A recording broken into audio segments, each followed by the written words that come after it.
আমি আমার ভিডিওতে একটা কথা অনেকবার বলছি যে ভাই, তুমি যদি অল্প বয়সে মায়া মানুষের ফান্দে পড়ো তাহলে তোমার জীবন তো শেষই, সাথে সাথে তোমার যৌবনও শেষ হয়ে যাবে।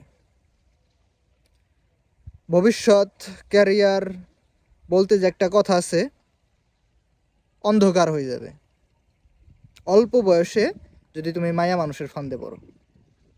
তখন তোমার এই গান গাওয়া ছাড়া কোনো উপায় থাকবে না যে নিথুয়া পাথারে নেমেছি বন্ধুরে, ধরো বন্ধু আমার কেহ নাই।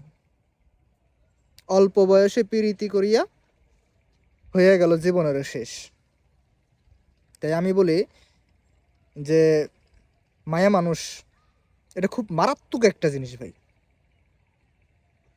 যে এই মায়া মানুষের ফান্দে একবার পা দিচ্ছে,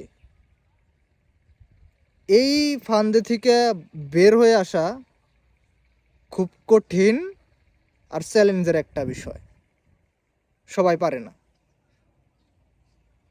একবারে ভবিষ্যৎ অন্ধকার হয়ে যাইব। তাই আমি বলি যে ভাই, অল্প বয়সে মায়া মানুষের ফান্দে পড়ো না, এই প্রেম প্রীতি এসবের ভিতরে জড়ায়ও না।